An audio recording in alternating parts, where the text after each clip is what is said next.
escape the heat, Tucsonans often travel to the White Mountains of east-central Arizona.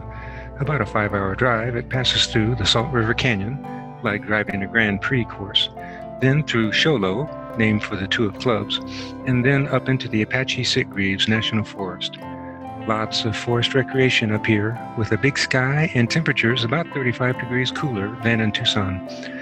Perhaps a chance to see a historic cabin or herds of elk.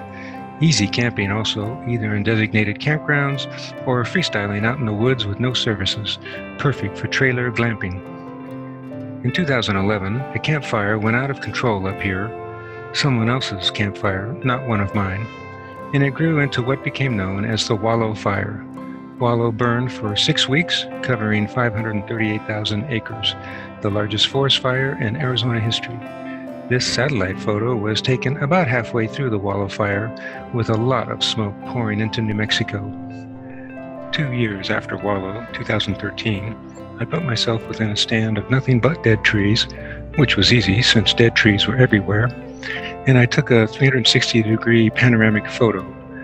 It looked dire, so I found some scary music and made this video, about a minute long.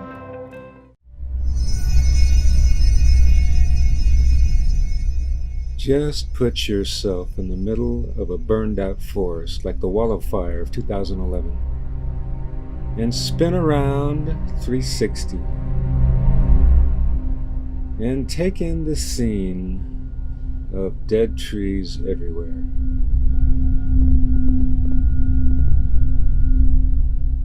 This is what it looks like after a conflagration of western forest fire. Throw on some ominous background music and you have yourself a video.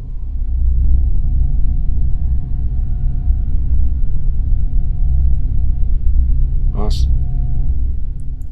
There's my vehicle in the background right there, the white truck with the red canoe. That was a good trip. Ha ha ha ha ha.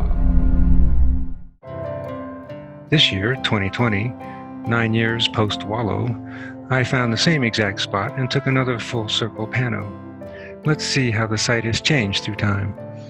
There's the vehicle again, different truck but same canoe as before.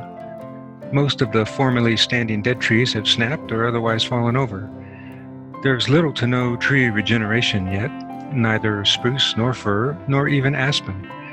The ground shrub dominating the site now is gooseberry of the currant family. I've known gooseberry from elsewhere for its tasty red berries in late summer. At other burned-out forests, dead trees are still standing and new aspens have filled in. This is typical of early successional response to stand replacing fires, with aspen coming in fast and dense.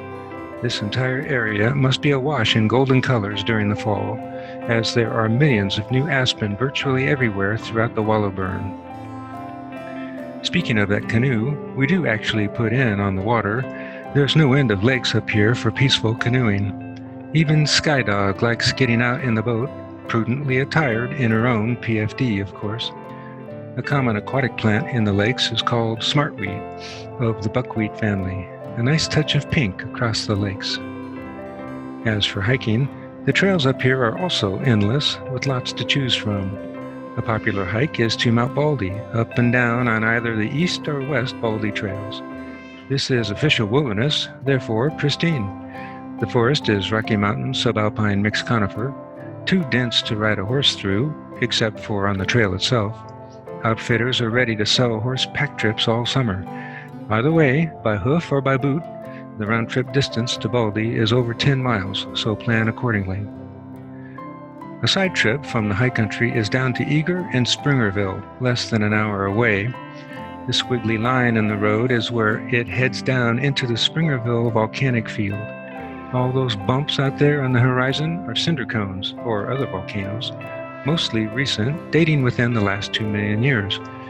The weather was moving in on this day, but I was on a mission to see Springerville, so I kept going. Springerville has a Mogollon ruin known as Casa Malpais.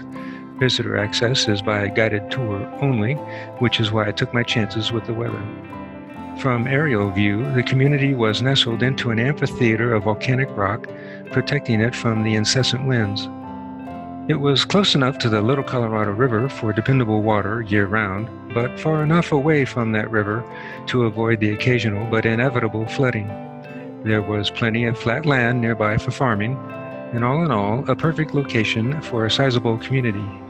Construction took place in the mid to late 1200s, about the same time as Mesa Verde, but well after Chaco Canyon. Malpais was abandoned in the mid 1300s. Sure enough, right when the tour was heading out, lightning was closing in, so no tour after all. Better luck next time. For now, artistic conceptions will have to suffice. Here in both summer and winter, the Pueblo is thriving. A nice patch also, always a plus for me. I'm guessing that's either a quail or a turkey. Back up in the high country, even with just casual birding, we listed lots of species. Perhaps our favorites were the hummingbirds. Bring your own feeder, hang it up around camp, and the hummers come to you for easy viewing. In particular, the beautiful orange ones called Rufous hummingbird took ownership of our feeder. Here's a short clip with audio. I'll turn up the sound.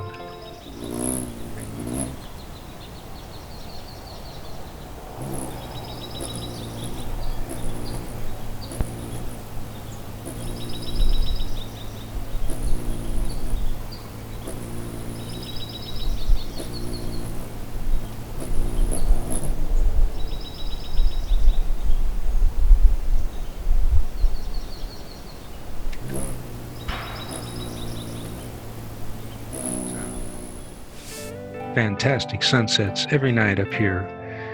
Through the trees, it actually resembled the emblem for the Apache Sitgreaves. Good trip. We'll be back. Who's got next with us? The Arizona White Mountains.